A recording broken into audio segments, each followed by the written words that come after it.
basics. Basics of economics. What is economics?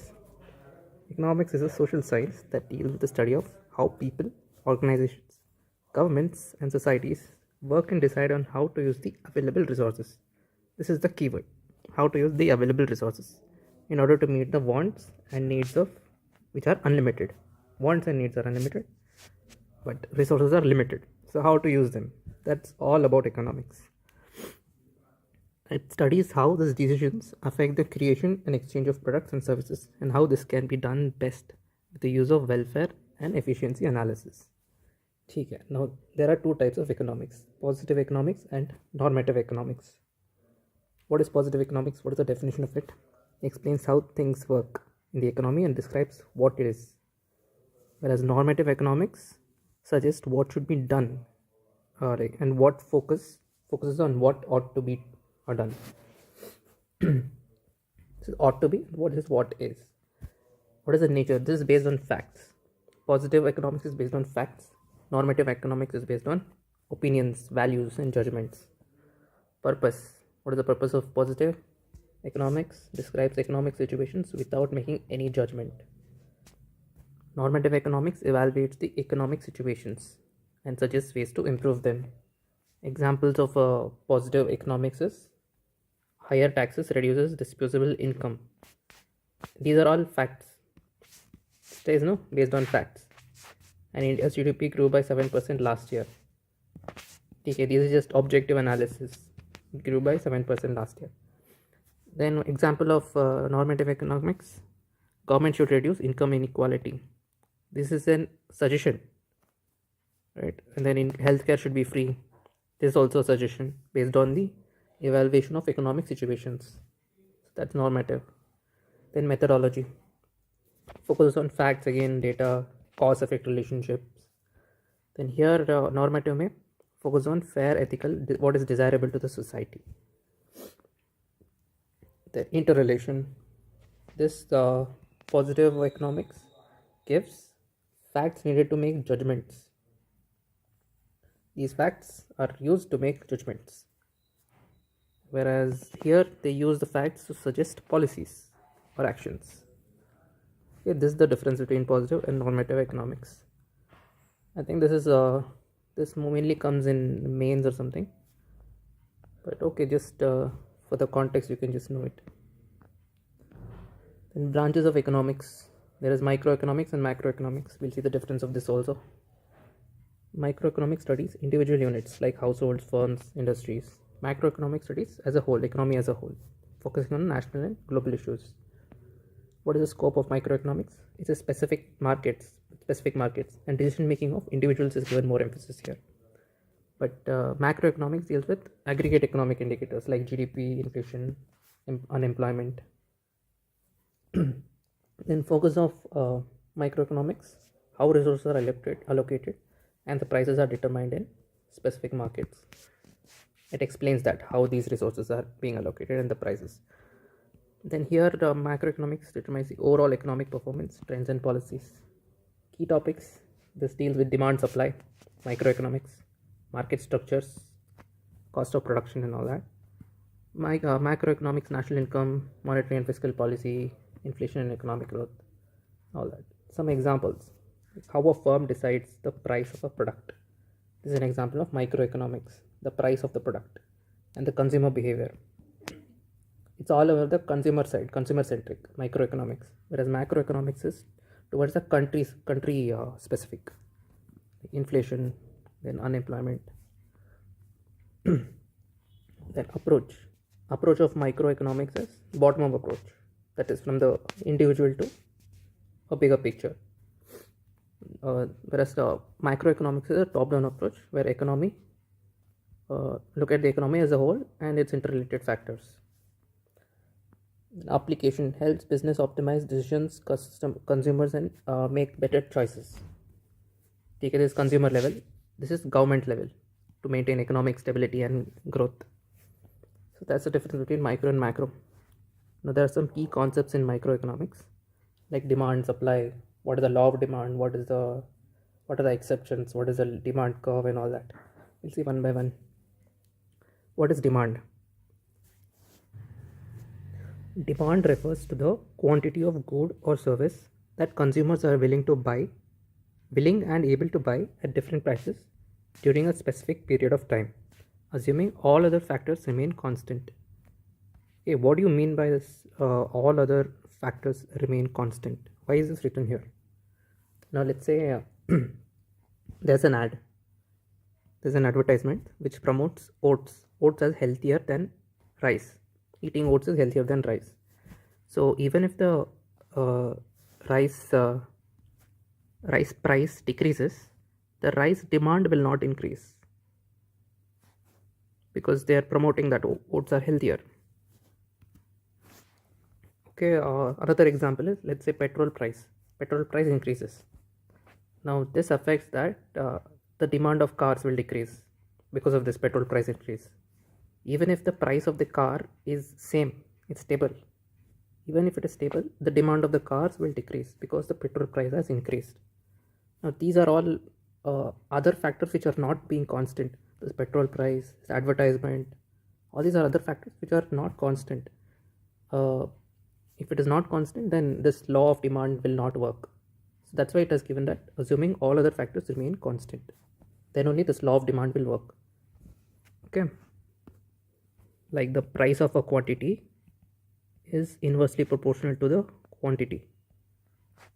If more quantity is there, price will be less, or if more price is there, then quantity will be less. We'll see that in the further topics. Law of demand. The law of demand states that other things being equal, okay, as the price of a good decreases, the quantity demanded increases, and vice versa. This creates an inverse relationship between price and demand. Okay, law of demand is inversely related. Quantity and price. Then, for example, if the price of apple falls, more people are likely to buy apples. All right. Then demand curve. Demand curve is a graphical representation between price and the quantity demanded. It typically slopes downwards from left to right. It goes something like this. Price and quantity. I think it's shown below. Then factors affecting demand. Okay, this one they asked in 2021. What are the factors which affects demand? It's a simple question. The price of a good. If it's higher prices, then it reduces the demand, while lower prices increases it. Okay, this is basic.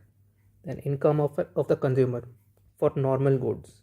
For normal goods, if a person earns higher income, then that normal good ka demand will increase. For example, apples. He will buy more apples if his income is more. Okay, that is an example of normal good. And for inferior goods, higher income decreases demand. For example, if its income is higher now, he will go for alternatives.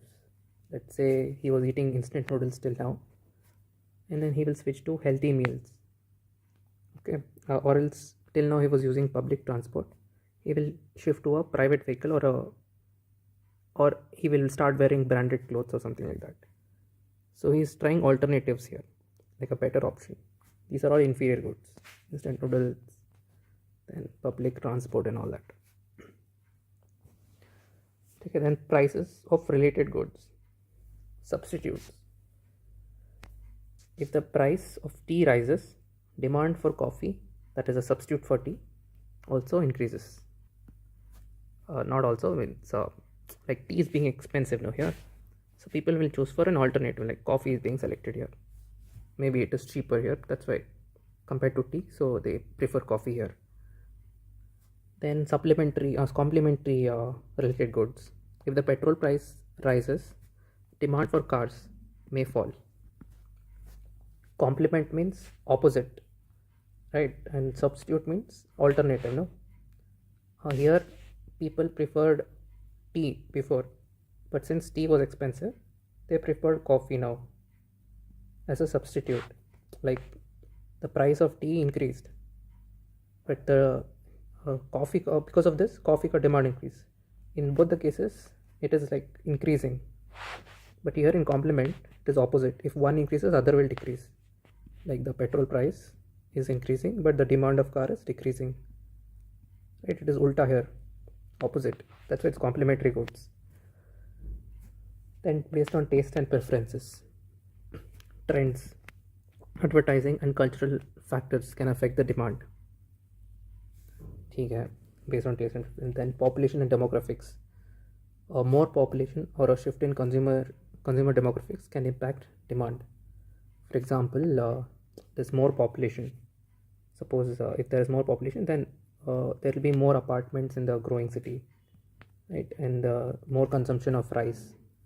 So all this affects the impact of demand, and this shift in consumer demographics. So if there is youth, then they will be more addicted to smartphones and fast food and all that. The demand will be more towards this. Whereas for elderly population, they'll have demand of medicines, senior friendly traveling and all that. Then expectations of future prices. If people expect prices to rise in the future, they may buy more now, increasing current demand. Like for example, if the fuel prices suddenly they announce that it's going to hike in a few days, then people will rush to fill their tanks, right? Or if the property prices may rise in the future, like near future, then there will be early purchase of homes. So all this is expectations of future prices. Different types of like how factors affecting the demand. Alright, then some exceptions to this law of demand, that inversely proportional ka demand or law of demand between quantity and price. There are certain situations where law of demand does not hold. What are these situations? Given goods. What are given goods? Goods for which demand increases as prices increases. When demand increases, price increases. For example, the staple food for poor households, even if the like rice, if there's a staple food, even if the price of the rice increases, the demand will also increase. It won't decrease because this is an essential commodity, and it is an example of given goods. Then Veblen goods. What is Veblen goods? It's a luxury goods where higher prices make them more desirable as a status symbol. For example, this luxury watches like Rolex and all that, or buying a Lamborghini or jewelry, and then wine also. There's some limited edition and all that. So all this is just luxury goods. It's nothing but Veblen goods. They signify status symbol. That's all. After that, price elasticity of demand. Okay, what is this? It is a measure of responsiveness of quantity demanded to a change in the price of the good. Okay, it's the responsiveness here of the quantity demanded and the change in the price. Okay, let's see this example. Let's say coffee cup price increased from $2 to $3. Okay, so what is the percentage increase? This I will teach CSAT also. What is the percentage increase? 3 minus 2 and divided by original price is 2. Okay, how much is this? 1 by 2 into 100, 50%. So 50% is the increase in price of coffee. Now what is the demand? Let's say demand initially was 100 cups. Because the price increased from $2 to $3, the demand decreases because of the law of the demand to 80 cups, let's say. Now what is the percentage decrease here? You should see the difference here, 100 minus 80, which is 20, and divided by the original amount, which is 100 cups. Divided by 100, you get, if you calculate this, you get 20%. So 20% decrease. So we got the values here. What is the percentage change in quantity demanded? Quantity demanded is 20% decrease, no? 20%. And percentage change in price, 50%. We calculated it. So if you solve this, you get minus 0.4. Now since this is a value lesser than 1, it is termed as inelastic. This type of inelastic demand. We'll see what is inelastic demand. It is given below. But before that, okay, I'll just tell you here only. Consumers are not very sensitive to price changes. That is the meaning of inelastic. Even if the price changes very significantly, consumers are not very sensitive to it. Okay. We'll see one by one all these types of elasticity. Price elasticity. First is elastic demand. If this value is greater than 1, like here we got less than 1, no? If it is greater than 1, it means it is elastic. What does that signify? Even if a small change in price is there, it causes a large change in quantity demanded. Let's say the luxury goods, like for example gold. Even if the gold ka price decreases very less, if it decreases like maybe some 5% less, then the demand will be huge for that. So this is an elastic demand. It is confined only with luxury goods. Then inelastic demand, that here for example that coffee ka example, change in that price causes small change in quantity demanded, like salt, bread, coffee and all that. Then unitary elastic demand, it is when this value is 1. So the percentage change in the price equals to the percentage change in quantity demanded. For example, movie tickets, if the price increases by 10%, then the attendance decreases by 10%. It's all same, both numerator and denominator. Then meal price, if meal price increases by 5%, then the number of customers taking that meal would decrease by 5%. If this is the case, then it is unitary elastic demand. Okay, that completes the demand. Now supply. Supply refers to the quantity of good or service that the producers are willing and able to offer for sale at different prices during specific period of time, assuming all other factors remain constant. If someone asks you what is demand and what is supply, you should be able to tell, no? Like it should be there in your fingertips. So what you do is you make a flow chart like this. Supply refers to quantity of goods and services. You write like this: quantity of goods and service that producers. Okay, this is the keyword. Producers are willing to sell. Okay, at different prices. So many different prices for a specific period of time. Okay, assume all other factors are remaining constant. So when you're recalling, try to recollect this flow chart. It will be easier for you to recollect when telling out the definitions of certain keywords. Same thing you can do for demand also. Okay, then we saw that the law of demand is inversely proportional. No, law of demand, we saw that quantity is inversely proportional to price, but here quantity is directly proportional to price in the case of supply. If the supply decreases, that is if the quantity decreases, the price also decreases, and if the supply increases, the price also increases. This is the law of supply. See, the law of supply states that other things being equal, as the price of a good increases, the quantity supplied also increases, and vice versa. This creates a direct relationship between price and supply. For example, price of wheat increases, farmers are likely to grow more wheat, right? They want because they want higher profits, and wheat is giving that to them. That's why they grow it. Then supply curve. Supply curve is a graphical representation between price and quantity supplied. It slopes upward. It goes like this from left to right. It shows a direct relationship between price and supply. What are the factors affecting supply? Price of a good. Higher price incentivize producers to supply more, while lower price reduces supply. This is just explaining this example, wheat ka example. If the price of the wheat increases, then more supply will happen, and if the price of the wheat decreases, less supply will happen. Okay, then cost of production. If the cost of raw materials, labor or machinery rises, supply may decrease. Okay, for example, the cost of raw materials, let's say steel ka price increases significantly, then the amount of car production will decrease, right, affecting the supply. Then labor, let's say minimum wage should be given like a minimum amount, like maybe it is increased, minimum wage is increased, then the amount of labor recruited will decrease, right? The owner will recruit less laborers, and this will lead to less production, thereby affecting the supply. Lesser supply will happen, right? That is how another way affecting the supply. Then machinery, let's say electronic manufacturing ka price, it increases, then the number of smartphones also will decrease, which is being produced. So these are the ways in which cost of production is affecting the supply factors. Then technology is a factor. Technology advancements can increase supply by making production more efficient. For example, robots, like they have faster assembly. So if there's faster assembly, then more production of cars can happen. Another example is GM crops. Right, this is a technology which is causing more output, more yield. So technology also plays a role in supply. Then price of related goods, substitutes in production.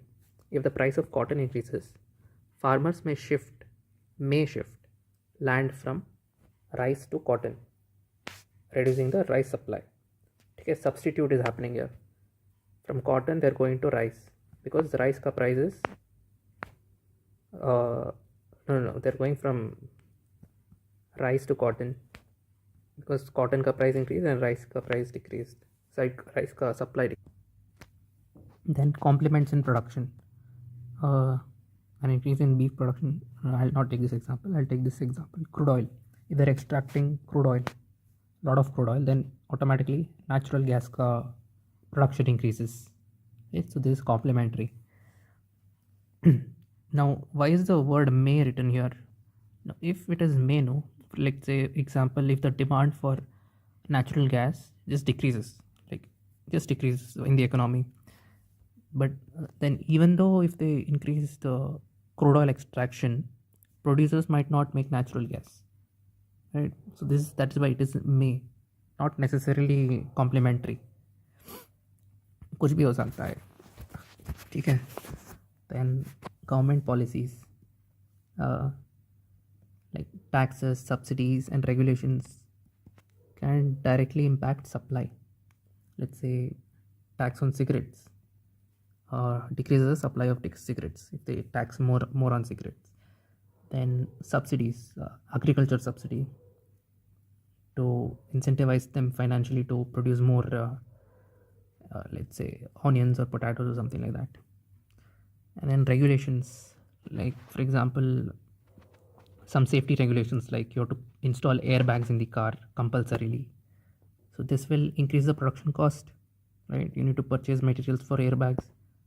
So thereby, because of production cost is increasing, supply will naturally decline. Yeah, then natural factors like weather, climate, natural disasters can affect the supply of agricultural and natural resources. Okay, then producer expectations. If producer expect price to rise in the future, they may hold back supply today. This is an example of hoarding.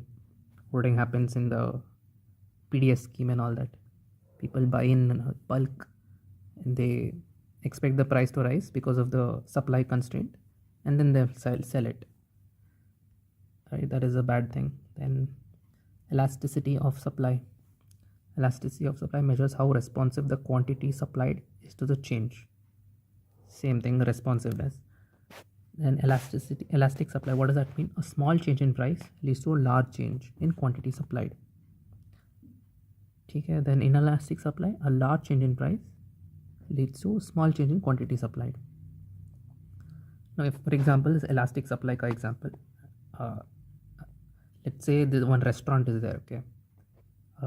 Typically from 12 p.m. to 3 p.m. so many people will come to eat lunch. So let's say a lot of people are there. So what they do is they will decrease the cost here, so that more output like more let's say dosa, they'll make a lot of dosas here, okay, because a lot of people are here, and they will cut down the cost as well, so more people are attracted. So for a small change in price, it leads to a large change in quantity supplied. Okay, I hope you're getting it here. There's a cost cutting happening here. Let's say from 50 rupees to let's say 40 rupees they make, more people are attracted, and because more people are attracted, they increase the production as well. More dosas will be made here in case of this example. And then inelastic supply ka example, let's say cotton ka price increased significantly. Now the farmer has to shift to cotton. Like if he wants profit, he will shift to cotton. But farmer can't shift from, let's say he's growing rice, he can't shift from rice to cotton immediately, because it will take time and depends on the weather and seasons as well. So this is an example of inelastic supply. Another example is rare gemstones. It has limited supply, no? So even if there is a large change in the price of these gems, then it leads to a small change in quantity supplied, because these itself are rare. This is an example of inelastic supply. Then exceptions to law of supply. There are instances where law of supply does not hold. Backward bending supply curve of labor.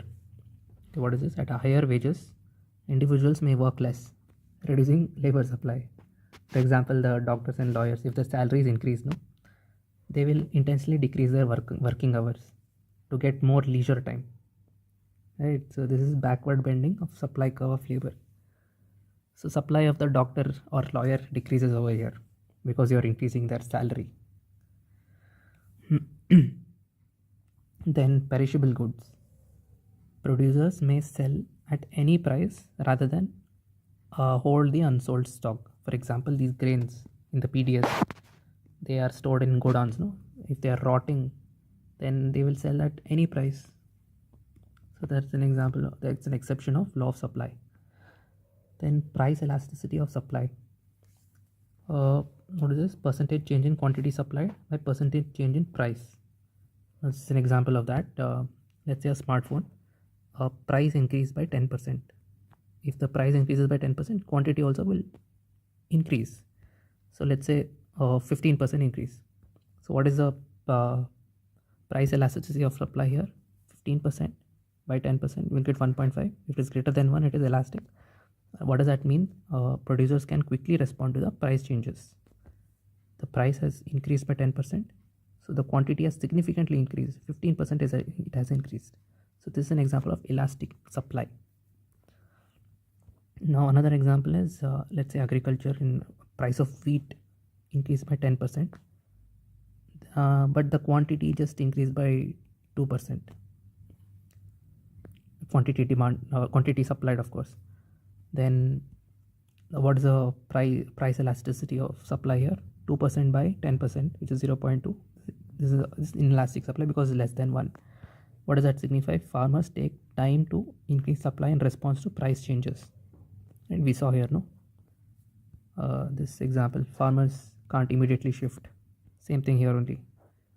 It is inelastic supply. They take their time to increase the supply in response of the price changes. The same thing is being explained here. If it is greater than 1, it is elastic. Even if there is a small price change, it leads to large change in quantity supplied. Okay, this example, smartphone example. Inelastic price change leads to small change in quantity supplied. Then unitary is when both numerator and denominator is same. Percentage change in the price equals to percentage change in quantity supplied. Then factors of production. Factors of production are essential inputs required to produce goods and services in an economy. These inputs are classified into 4 main categories: land, labor, capital, and entrepreneurship. Each factor plays a unique role in production process. All this land, labor, capital, all these are very essentials for producing anything. While revising, no, you can make like this, like we are discussing factor of production, no? You can write factor of production here, and then you can write the keywords only, whatever I have highlighted.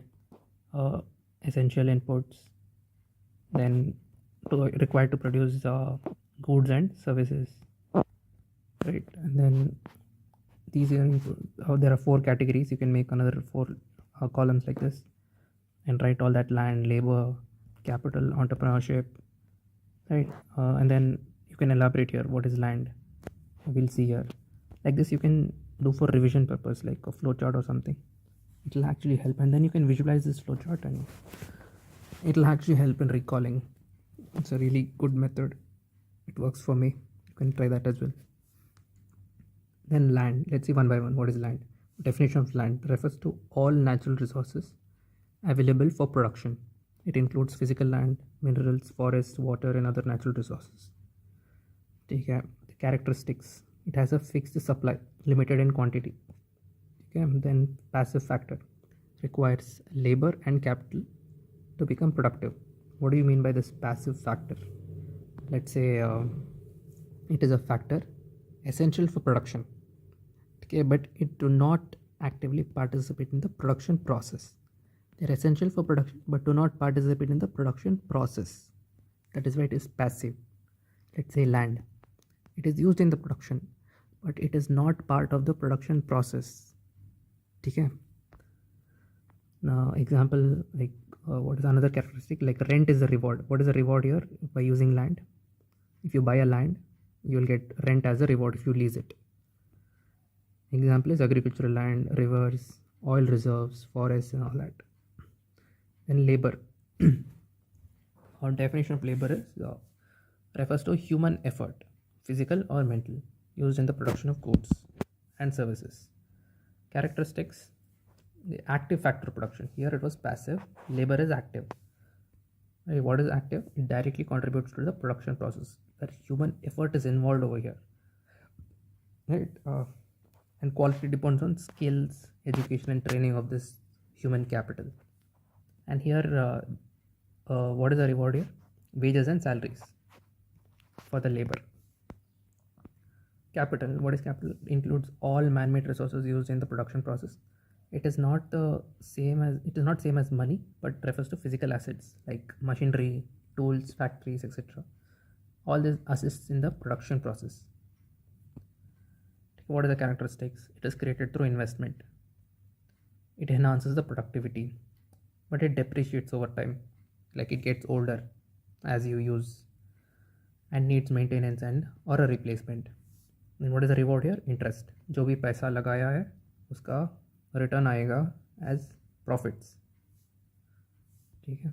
Then types of capital. This was asked in 2024. Fixed capital and working capital. Fixed capital का example है long term assets like machinery, buildings, tools. Then working capital का example है short term resources. Like what do you need right now? Like raw materials, inventory. Inventory means stock of products for future, for the purpose of sale and production. Okay, then examples, factories, machines, computers and all that. Yeah, example of capital. Then entrepreneurship, what is the definition? Ability to organize and combine the other factors of production to create goods and services while taking some risks. Like what are the other factors like land, labor, capital? You have to combine this to create goods and services by taking some risks. Okay, then characteristics. Innovation is involved here and identification of the opportunities for profit. The entrepreneur should do this and bears the risk of business failure.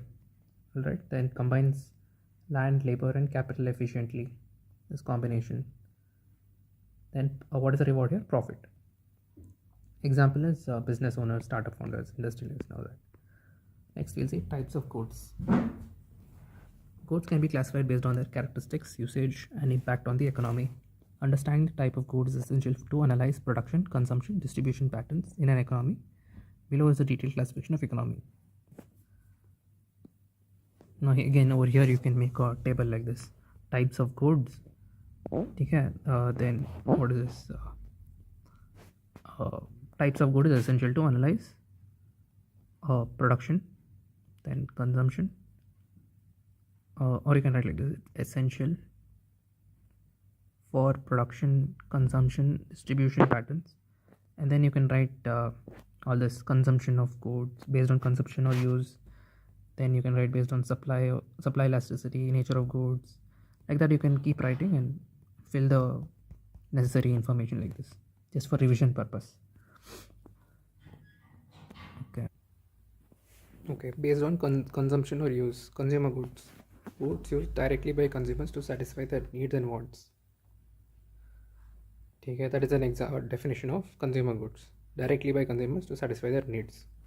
And now under consumer goods also, there are three classifications. Durable goods, which last for a long time. Example, cars, furniture. Non-durable goods, which is consumed very quickly, like food. Services. Services are intangible activities. Intangible, which cannot be touched. Example, education, healthcare and all that. Example is a refrigerator is a durable good, milk is a non-durable good. Then capital goods are used in the production of other goods and services, but they are not directly consumed but are essential for economic production. For example, in car manufacturing there are robots for assembly, right? And there is some welding equipment, and there's a conveyor belt. All these are examples of capital goods which are used to produce other goods. Okay? They are not directly consumed but are essential for economic production. Then, based on supply elasticity, what are we discussing here? Types of goods, no? Types of goods based on supply elasticity. Elastic goods. Same thing.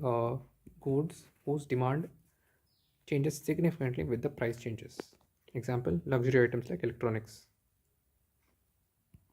Let's say Samsung S24 Ultra. This is like 1 lakh rupees. Okay, let's say in some sale, Amazon or something, it dips like, let's say, to 70,000 or something. Then because of this price change, the demand of this will significantly increase. A lot of people will buy this. Luxury items. Then inelastic goods. Goods whose demand does not change significantly with the price change. For example, salt. These are all essential commodities, so irrespective of the price, the demand will remain. Okay. Then based on nature of goods, normal goods, inferior goods, luxury goods. What are normal goods? Goods for which demand increases as income increases. For example, branded clothes. If their income increases, they'll go more options like for branded clothes and private vehicles and all that. Then inferior goods, goods for which demand decreases as income increases. Consumers shift to better alternatives in this case when the purchasing power improves. Uh, I'll give you that. What is that example? In that instant noodles wala example, people will shift from instant noodles to a healthier option. That then luxury goods, high-end goods consumed for prestige or comfort, and the demand for which rises faster than income. Okay, this is luxury goods only for status. That's all, status and comfort, and the demand for it rises faster than their income. Okay, their income is like 10% increase every year, let's say, but this thing, these luxury goods are like way above their league. Okay, then based on rivalry and excludability, private goods. The private goods are those goods that are both rival and excludable. For example, food items. Like what does it mean by the term rival? Consumption of this good reduces the availability for others, causes scarcity. Right? For example, food, if it is being consumed by one particular like one section of people, then it will reduce for the other section of people. Right? The same commodity of food. Same thing for cars. And excludable means only people who are able to afford it can get it. People are not able to afford it, they can't get it. So that's why it is some people are being excluded here because they can't afford for it. Okay, that is an example of private goods. Then public goods, non-rival. One person's consumption does not reduce availability for others, and they are non-excludable. Okay, for example, street lights. Everybody can utilize it. There is no competition going on here that this is my street light and all that. And then they are non-excludable because again, you don't have to pay anything to get this. You can just go and get this product, public good. Then club goods, non-rival but excludable. Like for example, this Netflix subscription. This one, no, it is excludable, means only people who can afford it can get it. And it is non-rival. That means consumption of this doesn't exhaust this commodity. How much ever you consume, Netflix won't exhaust. Okay, same thing for a gym membership. Then common goods. It is rival but non-excludable goods, and it is prone to overuse. Tragedy of commons, like say fisheries and forests. People can overexploit this, which can cause scarcity. So that's why it is rival, and it is non-excludable good because it is available to everyone. Because this is available in oceans and rivers. This is just available on the land. Anybody can take it. So it is non-excludable. Then based on impact on consumers, merit goods, goods that have positive externalities and are underconsumed in a free market. Government can often subsidize these goods. Example, education, healthcare and all that. Positive externalities and underconsumed. These are the two keywords. Okay? It is causing some good things here. And government will provide subsidy for that. That is example of merit goods. Demerit goods are negative externalities and they are overconsumed in the free market. And government will likely to discourage such kind of consumption, either through taxation or through regulation. Example is tobacco and alcohol. Then based on necessity, essential goods and luxury goods. Essential goods necessary for survival, often with inelastic demand. We saw no coffee and then bread and all that, food grains. Even if the price increases, the demand will be there. It won't significantly increase or decrease. Then luxury goods. Goods desired for comfort or status, often with elastic demand. We saw no jewelry, that gold ka example. If the gold ka price decreases, then significantly the demand will increase. Okay, then based on tangibility, tangible goods, physical goods that can be seen and touched. That is an example of that is the definition of tangible goods. Example, furniture, smartphones. Then intangible goods, non-physical goods like services or intellectual property. Example, software and patents and all that. Then types of costs in economics. This is a very important topic. Please pay attention, like a lot of attention to this. It has been asked in many test series. Costs are fundamental concepts in economics, and understanding the different types of cost helps in analyzing business decision, pricing, and overall economic efficiency. Okay, you can make a table for this also, like flowchart, like types of costs helps in analyzing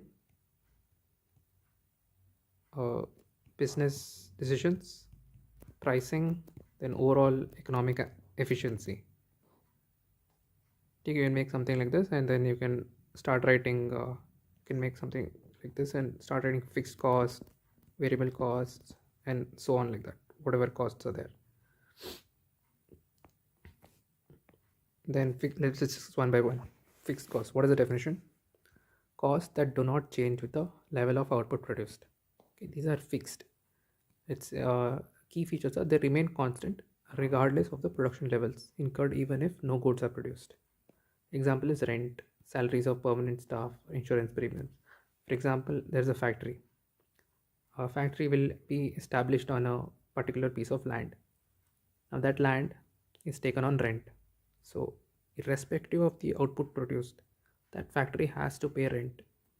Okay, even if they produce 100 cars or 1000 cars, whatever they produce, they have to pay this rent, and it is fixed. That's why it is an example of fixed cost. Then variable cost. Variable costs that vary directly with the level of production of or output. Let's say production if you want to increase, then cost also you need to increase, like the cost necessary to produce that item, that also will increase.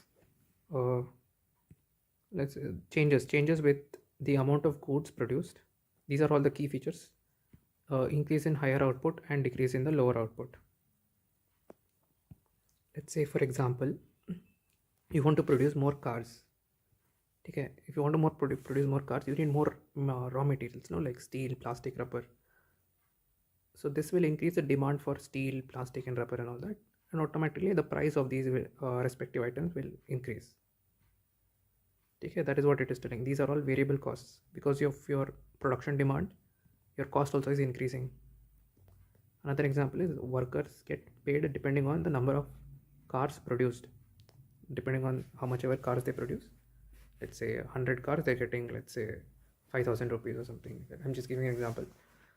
If they produce more cars, they get more money like that. So it is variable. Then utility cost, like the amount of electricity or water used during this production, that is also variable. Then total cost talks about fixed cost, the above two, fixed cost plus variable cost, that is the total cost, sum of them, fixed cost plus variable cost. Total cost for producing 100 units of a product, simple. Then Average cost. What is average cost? Is the total cost per unit output. Let's say total cost for producing the car is 1000 crore and the number of cars produced is 100 cars. So per unit cost is 10 crore per car. Okay, basics, just basics. Then marginal cost. What is marginal cost? This is important concept. What is the significance of this? First of all, it helps business decide the optimal level of production, how much to produce in a particular factory, how much is the optimum level of production required. It will help in that. Okay, if the marginal cost is less than the selling price of that, let's say, car, if it is less, then it is worth producing more, and it will be more profitable. Okay, that is the significance of this marginal cost. I'll give you an example, but first let's see the definition. The marginal cost means it is the additional cost incurred when producing one more unit in the unit of output. Okay, you just want to produce and one more quantity of that good. So what is the additional cost involved here? How is this calculated? Change in the total cost by change in quantity. Okay, I'll give you an example of this. Let's say this iPhone. Okay, this iPhone. Let's say one iPhone costs 70 rupees. Okay, now you want an additional iPhone to be manufactured here. So since you are making one more iPhone, the cost per unit of making one iPhone will decrease from 70 rupees to 50 rupees. So now total will be, since you are making two iPhones, 2 into 50, which is 100 rupees. So it has decreased, the price has decreased. Why there is a decrease from 70 to 50? Because when producing the second iPhone, there is no fixed costs incurred. For example, let's say it's a factory. Okay, it produces, let's say it is capable of producing 100 iPhones, and they produced 50 units. Now they have to produce the 51st iPhone. Okay, now for producing the 51st iPhone, what are the charges involved, costs involved? First, labor charges are involved. Okay, labor, then variable cost.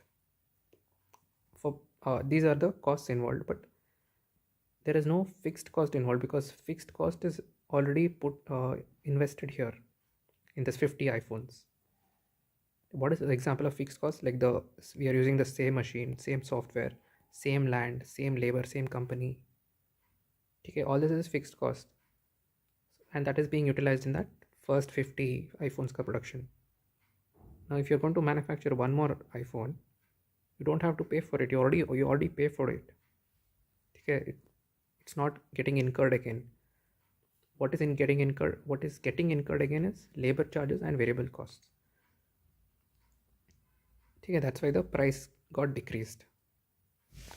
Now what is the marginal cost here for calculation? It is the change in the total cost divided by change in the quantity. What is the total cost change here? From 100 rupees, the total cost is 100 rupees for making two iPhones. Initially for making one iPhone it was 70 rupees. So 100 minus 70 divided by change in quantity. We are making two here. Initially it was 1. So 2 minus 1. How much is it? 100 minus 70 is 30. 30 by 1. So 30 rupees. Marginal cost is 30 rupees. Now let's say this iPhone is being sold at 70 rupees. So if marginal cost is less than 70 rupees, less than the selling price, it is profitable. Okay. Now let's say they sell the iPhone at 20 rupees. Now marginal cost is more than the selling price. This means it is unprofitable. So this is how this marginal cost is being used to evaluate whether it is profitable or not. Optimal level of production is being decided here. Then opportunity cost. What is the significance of this? It highlights the trade-offs in decision making for efficient allocation of resources. Okay, my definition is the cost of the next best alternative, foregone. You're leaving the next best alternative when making a decision. This represents the value of the alternative not chosen. ठीक है. Then choosing to produce cars. Example is choosing to produce cars instead of trucks, missing out on truck sales. Let's say 1,000 cars are being sold, but for thousand, cars are being sold at 1,000 rupees, but you could have produced trucks and sold them for 2,000 rupees, getting more money. So you're foregoing this opportunity to manufacture cars. You're foregoing trucks to get cars. This is the opportunity cost. Another example is let's say you graduated uh, and you have two options. Either you take up a job or you uh, do take up UPSC coaching. Now UPSC coaching may they charge 2 lakh per year, right? If you want to join coaching, you have to spend this much, 2 lakhs. Another option is job, no, take up a job. In that you earn, let's say 12 lakh per year. Okay. Now what is the opportunity cost here? Suppose let's say you take up this UPSC coaching instead of taking up a job. Opportunity cost is this 12 lakh which you could have earned by taking up a job, and this 2 lakh you're spending, no, that also so totally you're going to lose this much, 14 lakhs. So this is your opportunity cost. I hope this is clear. Then explicit costs helps evaluate accounting profit. This is the significance of this. If you want to calculate accounting profit, that is total revenue minus this explicit costs. This is being used. Let's see what is this explicit cost. It is direct out of pocket payments made in the course of business activities. It's coming from out of pocket. That's why you're subtracting it here from the total revenue earned. Then actual payments made for factor of production. Factor of production क्या है? Land, labor, capital, entrepreneurship. So whatever payments made to that. Then example is wages, rents, material expenses. All these are coming from out of pocket. So deducted from the total revenue. Then implicit cost. Implicit cost is nothing but opportunity cost. What is the importance of this? It helps in calculating economic profit. That is total revenue minus explicit cost plus implicit cost. All this is not necessary to remember. Okay, I'm just giving you the context why we are studying this. Okay, then what is the definition here? Direct costs that do not involve actual payment but represents the opportunity cost. Okay, same as opportunity cost.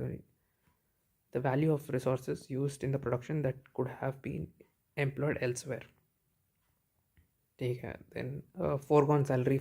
Example is foregone salary from a running business instead of working elsewhere. Let's say entrepreneur is there, he leaves a high paying job and starts his own business. So here, this high paying job he could have earned here. This is the implicit cost or opportunity cost which which is going to pay. Or let's say a business is there, it operates in the owner's building only, right? But this building could have been given on lease to someone, right? And they could have earned from that. So this is an implicit cost.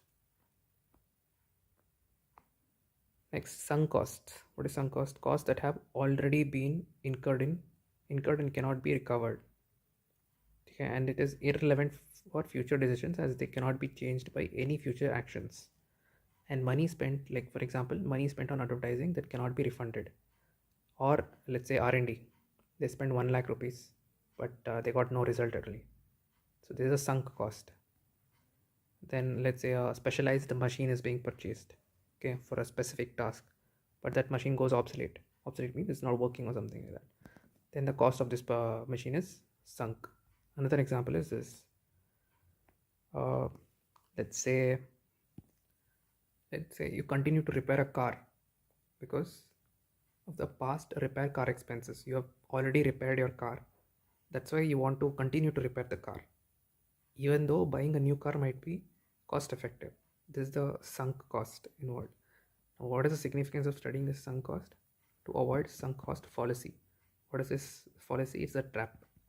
It's a trap of continuing the project or in keep on investing in that project because you already spent a lot of money, right? Even when it is no longer beneficial or required, keep on spending it. So it's a complete trap here.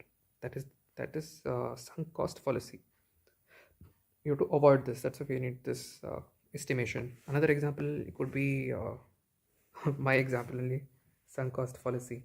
Let's say I spent like 4 years preparing this exam and invested money in coaching, books, study materials, then attempted multiple exams without clearing it.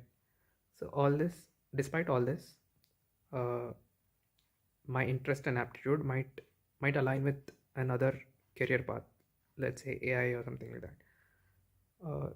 And I am emotionally drained or financially strained, and the opportunity cost of continuing is very high in this case. Like I could have taken up a job, or I could have taken up higher studies, right? That would have given me a lot more income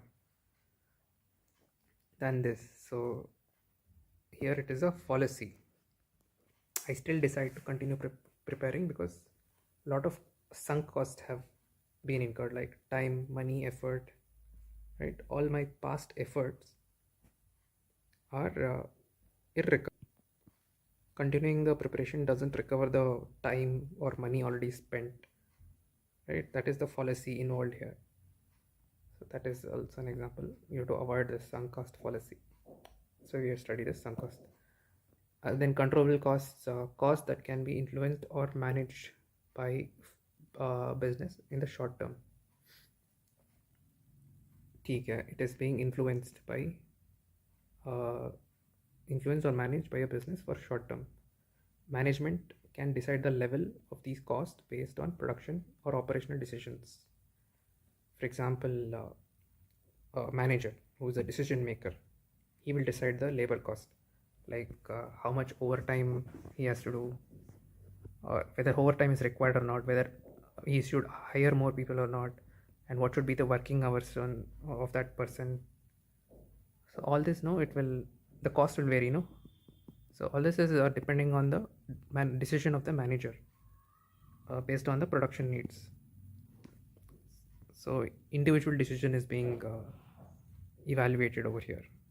And also for suppose he requires alternative materials, that he will only decide whether he needs, like if there's a cheaper available material, alternative material, then he has to decide that. And also if he wants to cultivate some energy efficient practices like saving electricity or water or something, he will take that decision. Also advertisements and all that. So these are all controllable costs. Then uncontrollable costs that are beyond the control of business organizations. These costs are affected by factors outside the business direct control, like taxes, natural disasters, or global price changes in raw materials, depreciation, and all that. These are uncontrollable. Then fixed plus variable cost, the total cost of both fixed and variable elements. Okay, fixed and variable elements used at any level of production, used to distinguish between cost categories for pricing and budget decisions. Combination of rent is fixed, right, and raw material, that is variable. That is a fixed plus variable costs. Now, fundamentals of economic problems. Every economy faces certain fundamental problems due to basic reality of scarcity, right? These problems arise because the resources are limited, but human wants are unlimited. This imbalance leads to the need for making choices, which involves prioritizing certain goods and services. Understanding these concepts is crucial to address economic challenges of production, distribution, and consumption. Now we'll see what is this scarcity and all that choice.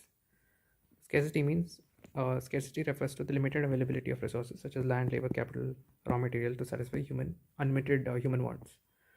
What are the key features? Scarcity exists in all economies, irrespective of the level of development. It is a root cause of economic problems as it compels societies to make decisions and resource allocations. Self-explanatory. Then, example, a country may have limited coal reserves but high energy demands, forcing it to decide between using coal for electricity or industrial production. Okay? Then choice. Definition: because resources are scarce, individuals and societies must choose how to allocate them efficiently. Choices involve selecting one option over the other, which determines the allocation of resources among competing uses. ठीक है. Then key features: every choice involves trade-offs. Okay. The aim is to achieve best possible satisfaction of needs within resource constraints. Okay. Within the available resource, the best possible trade-offs should be made to offer optimum satisfaction. Then example is government may need to choose between investing healthcare or infrastructure, or between development and environmental conservation. Then opportunity cost, we already saw this. Definition is cost refers to the value of the next best alternative that is foregone when the choice is being made. It highlights the trade-offs involving decision making. What are the key features? It measures the cost of not choosing an alternative option. It helps evaluating the true cost of a decision. Example: if a person uh, chooses to buy a car instead of investing in a business, the opportunity cost is the potential profit the business could have earned. Self explanatory.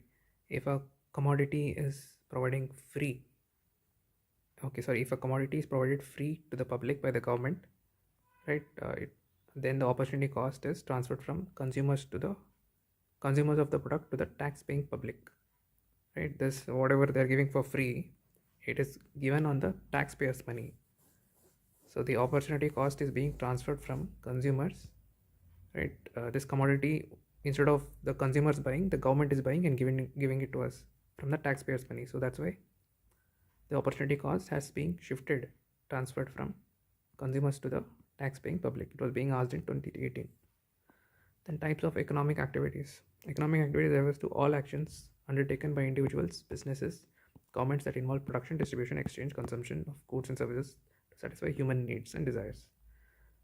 These activities are foundations of economic systems.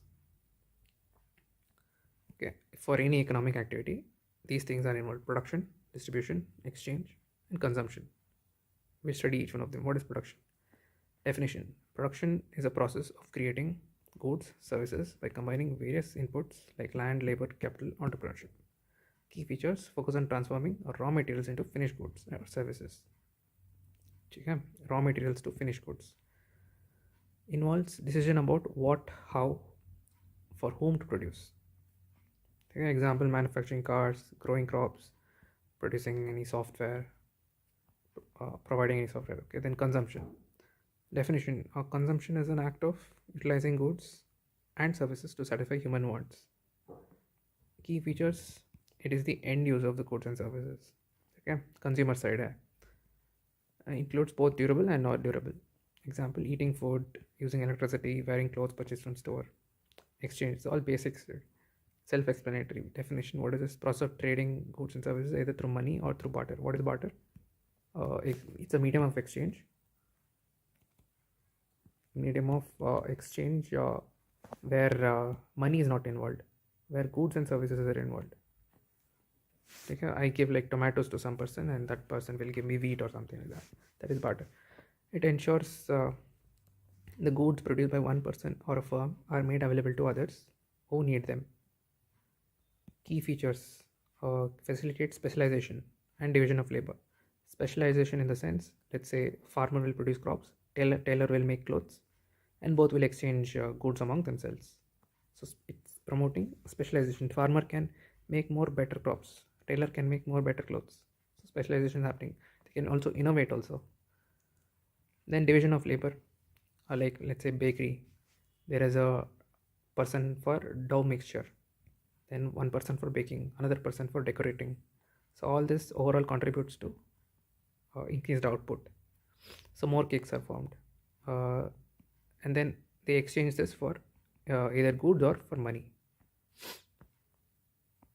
Example is buying groceries. All this I told groceries, bartering wheat for rice, exporting goods to another country for foreign currency. Example of exchange. Then distribution. Distribution is a process of dividing income generated by production among the factors of production. What are the key features? Determines how the rewards for inputs are being shared. These are all the rewards we saw already. If you have a land, you get a rent. If you're a laborer, then you earn wages. If you invest in capital, then you'll get interest. If you're an entrepreneurship, if you're an entrepreneur, then you'll get a profit. You'll get profit, and this affects the level of income inequality in the society. Distribution affects the level of income inequality. Let's say wealthy people, they have the potential to do more investment uh, and earn more interests and also buy more assets. So they in turn become more wealthy. This leads to more income inequality. Example, paying wages to workers in a factory, earning rent from a leased property, sharing profits among the partners in a business. So these are all examples of distribution. Comparison of economic system: capitalist, socialist, and mixed. Capitalist is ownership is private, socialist is state, mixed is both private and state. Decision making in a capitalist, market driven, socialist may central planning, the state does it, and in mixed, both combination is done. Motive: capitalist may full profit oriented, socialist may welfare of the people, mixed may both profit and welfare. Role of government in the capitalist is minimal, socialist may full control, mixed may moderate control. Example of a capitalist is USA, socialist is Cuba, and mixed is India. Sectors of economy: what is the primary sector? Primary sector में क्या होता है? Natural resource exploitation happens. Examples: farming, fishing, mining. Right? Importance: provides raw materials for other sectors. Then secondary, it deals with manufacturing and industry. Example is steel plants, textiles factories. Then drives industrialization and exports, all that. Okay, then tertiary, services and support is involved here. Example: banking, education, healthcare. It involves improving standard of living and also secure employment. In the previous two things, there is less security of employment, but in tertiary, security of employment is provided relatively better. Okay, then quaternary, it is knowledge based activity where research happens and IT services are being provided. It fosters innovation and economic growth. Quinary activity, quinary sector, it involves leadership and decision making. CEOs, government officials are there.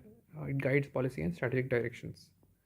Okay, then market systems, perfect competition. What is this perfect competition? It's a market structure where many firms are there and they sell identical products and no single firm can influence the market price. Okay. Then high competition, homogeneous products are available and free entry and exit of these buyers and sellers can happen and perfect information exists. Example is this mandi, where all the wheat sellers come together. I mean, they come and they sell at a uniform price, at a homogeneous price. Then monopoly. Monopoly is a market system where a single firm controls the entire supply of the product or service. Single firm is there and it controls the entire supply. One seller, unique product, high barriers or to entry. Nobody, only one person is there, so he will prevent other people from entering into the market. And he is the price maker; he'll decide the price. Example: electricity suppliers, right? Then monopolistic competition. Here, the market structure where many firms are there, and they sell similar products, but not identical products. Okay, then here product differentiation is there. A relatively easy entry and exit. Some degree of market power is given to them. Example: restaurants, like different restaurants are there, they sell the different types of goods. Let's say similar goods, like they're making dosa here, different types of dosas are going on here, making, and all are like similar type but not the same. And then oligopoly, a market system where a few firms dominate the market and have significant control over price. Few firms, they dominate and control the price. Few sellers, there are very few sellers, there is barriers to entry, and there is interdependence on the among the firms for potential collusion. Collusion means to make nexus or to make a cartel to influence the price. Example: automobile industry, telecommunication industry. In telecommunication, there's only Airtel and what is the other one? Jio. These two people are there. This is an example of oligopoly. Then mixed economy, a combination of both private and public sector involvement in the market. Government regulates and controls some sectors while private enterprises operate in other sectors. In others, ठीक है, government and private is there. The Indian economy, whereas both public and private coexists. ठीक है. The what GDP deflator, what is this? It is a measure of inflation that reflects the change in prices of all goods and services produced in an economy during a specified period. All these, whatever I've highlighted, is very important. Okay, you can make a flowchart. It is used to adjust nominal GDP.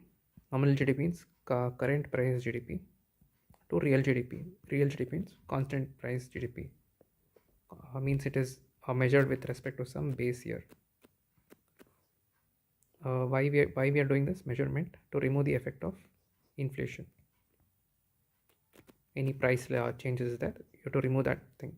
That is the real GDP. So deflator is nominal divided by real GDP. Nominal GDP is GDP calculated at the current market price, and real GDP refers to GDP adjusted for inflation, calculated at constant base year price.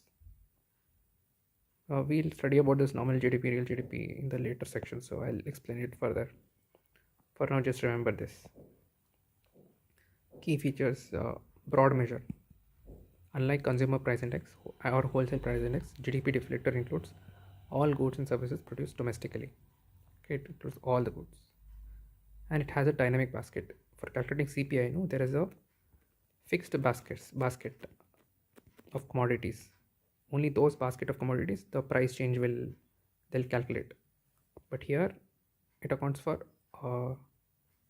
dynamic basket, like the goods and services can be changed here. The composition of these goods and services can be changed in that basket. Then importance, it is an indicator of inflation, provides a comprehensive view of inflation in the economy. And economic analysis helps policy makers analyze the real economic growth by adjusting price level changes. It is a comparison tool, allows for comparison of economic performance across years by separating inflation from growth. So from this, what we understand, if growth is happening, then inflation will necessarily be there. Okay, inflation is necessary for growth. Then limitations, delayed availability. It is calculated only after the GDP estimates are available.